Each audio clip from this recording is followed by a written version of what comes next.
Hello students. अब हम अपनी क्लास 11th का एक नया चैप्टर स्टार्ट करते हैं जिसका नाम है रेडॉक्स रिएक्शन। जैसा कि हमें नाम से ही पता लग रहा है कि इस चैप्टर के अंदर हम एक स्पेसिफिक टाइप की रिएक्शंस जिनका नाम है रेडॉक्स रिएक्शन उनकी डिटेल में स्टडी करने वाले हैं। तो चलिए इस चैप्टर का पहला टॉपिक स्टार्ट करते हैं, इंट्रोडक्शन टू रेडॉक्स रिएक्शन, जिसके अंदर एक्चुअली में हम ये जानेंगे कि रेडॉक्स रिएक्शन वास्तव में होती क्या हैं।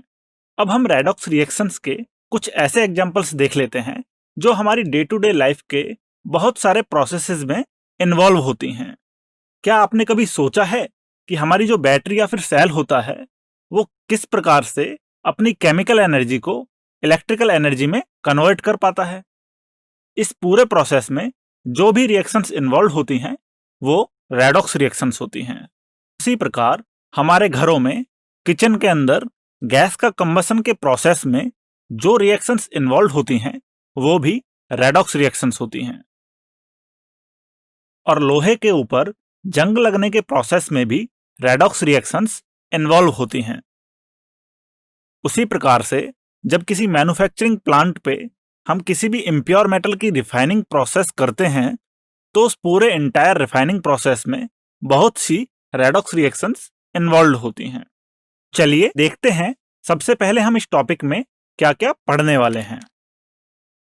तो सबसे पहले हम इस टॉपिक में ऑक्सीडेशन और रिडक्शन किस टाइप की रिएक्शंस होती हैं वो पढ़ेंगे, और इन दोनों टाइप की रिएक्शंस को हम classical as well as electronic दोनों ही कॉन्सेप्ट की हेल्प से समझने की कोशिश करेंगे।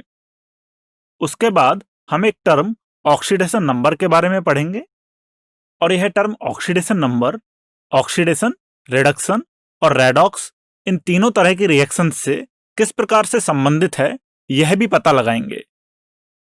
तो CV1 स्टार्ट करते हैं, जिसमें हमने ऑक्सीडेशन और रिडक्शन रिएक्शंस के क्लासिकल और इलेक्ट्रॉनिक कॉन्सेप्ट को समझा है। सबसे पहले अगर हम रेडॉक्स रिएक्शंस की बात करें तो हमारा ये जो वर्ड है रेडॉक्स, ये बेसिकली दो वर्ड्स के कॉम्बिनेशन से मिलके बना हुआ है, रिडक्शन प्लस ऑक्सीडेशन। रिडक्शन से हमने RED अल्फाबेट्स लिए हैं और ऑक्सीडेशन से हमने OX अल्फाबेट्स लिए हैं, और इन दोनों को कंबाइन करके हमारा वर्ड रेडॉक्स बनता है। इसका मतलब बिल्कुल साफ है कि हमारी जो रेडॉक्स रिएक्शंस हैं वो एक्चुअली में रिडक्शन रिएक्शन और ऑक्सीडेशन रिएक्शन का कॉम्बिनेशन होती हैं। और हम ये कह सकते हैं कि ऐसी रिएक्शंस जिनमें ऑक्सीडेशन और रिडक्शन रिएक्शन साइमल्टेनियसली अकर हो रही हों उन रिएक्शंस को ही हम रेडॉक्स रिएक्शन बोलते हैं। तो इसका मतलब रेडॉक्स रिएक्शन पढ़ने के लिए हमें सबसे पहले ऑक्सीडेशन रिएक्शन और रिडक्शन रिएक्शन की जानकारी होना बहुत जरूरी है। तो इसलिए सबसे पहले हम ऑक्सीडेशन रिएक्शन के बारे में पढ़ते हैं। चलिए सबसे पहले हम क्लासिकल कॉन्सेप्ट की हेल्प से ऑक्सीडेशन रिएक्शंस को समझते हैं।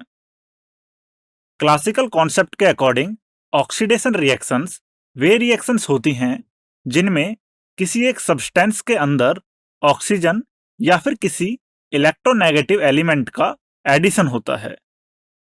फॉर एग्जाम्पल, जब मैग्नीशियम की रिएक्शन ऑक्सीजन से कराते हैं तो मैग्नीशियम ऑक्साइड बनता है। अगर हम इस रिएक्शन को ध्यान से देखें तो इस रिएक्शन में मैग्नीशियम के साथ ऑक्सीजन का एडिशन हुआ है, इसीलिए यह एक ऑक्सीडेशन रिएक्शन है जिसमें मैग्नीशियम का ऑक्सीडेशन हुआ है। उसी प्रकार से सल्फर की रिएक्शन ऑक्सीजन से कराने पर हमें सल्फर डाइऑक्साइड गैस प्राप्त होती है। इस रिएक्शन में भी सल्फर के साथ ऑक्सीजन का एडिशन हुआ है, इसीलिए यह भी एक ऑक्सीडेशन रिएक्शन है जिसमें सल्फर का ऑक्सीडेशन हुआ है। या फिर हम ये बोलें कि सल्फर का ऑक्सीडेशन सल्फर डाइऑक्साइड गैस में हुआ है। इसी प्रकार इस रिएक्शन में मैग्नीशियम के साथ फ्लोरीन का एडिशन हुआ है, और फ्लोरीन जो कि एक इलेक्ट्रोनेगेटिव एलिमेंट है, इसीलिए यह भी एक ऑक्सीडेशन रिएक्शन का एग्जाम्पल है जिसमें मैग्नीशियम का ऑक्सीडेशन हुआ है। इसी प्रकार से जब भी किसी सब्सटेंस में से हाइड्रोजन का या फिर किसी भी इलेक्ट्रोपॉजिटिव एलिमेंट का रिमूवल होता है तो उस टाइप की रिएक्शंस भी ऑक्सीडेशन रिएक्शंस कहलाती हैं। फॉर एग्जाम्पल, ये एक मेथेन की कंबसन रिएक्शन है जिसमें हमें CO2 और वाटर मिलता है। तो इस रिएक्शन में हम यह देख सकते हैं कि यहाँ मेथेन में से हाइड्रोजन का रिमूवल हुआ है और यह CO2 गैस में कन्वर्ट हुआ है। इसीलिए यह भी एक ऑक्सीडेशन रिएक्शन है जिसमें मेथेन का ऑक्सीडेशन CO2 गैस में हुआ है। अगली रिएक्शन में हाइड्रोजन सल्फाइड की रिएक्शन जब हम ऑक्सीजन से कराते हैं तो हमें सल्फर और वाटर प्राप्त होता है।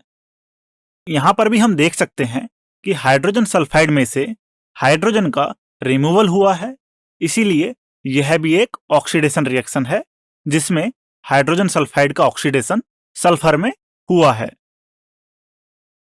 इसी प्रकार से जब हम पोटेशियम फेरोसाइनाइड की रिएक्शन हाइड्रोजन परऑक्साइड से कराते हैं तो हमें पोटेशियम फेरीसाइनाइड और पोटेशियम हाइड्रोक्साइड प्राप्त होता है। इस रिएक्शन में भी अगर हम ध्यान से देखें तो पोटेशियम फेरोसाइनाइड में से पोटेशियम की कमी होती है या फिर पोटेशियम का रिमूवल होता है, जो कि एक इलेक्ट्रोपॉजिटिव एलिमेंट है, इसीलिए यह भी एक ऑक्सीडेशन रिएक्शन का एग्जाम्पल है।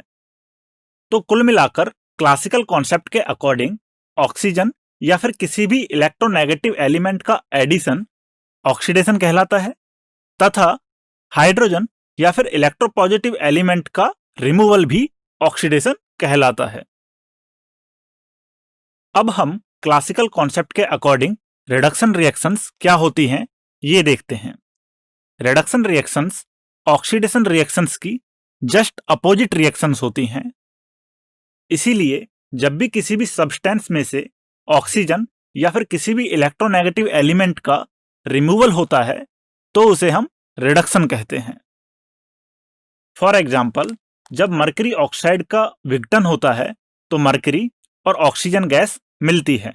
इस रिएक्शन में मरकरी ऑक्साइड में से ऑक्सीजन का रिमूवल हुआ है, इसीलिए यह एक रिडक्शन रिएक्शन है जिसमें मरकरी ऑक्साइड का रिडक्शन मरकरी में हुआ है।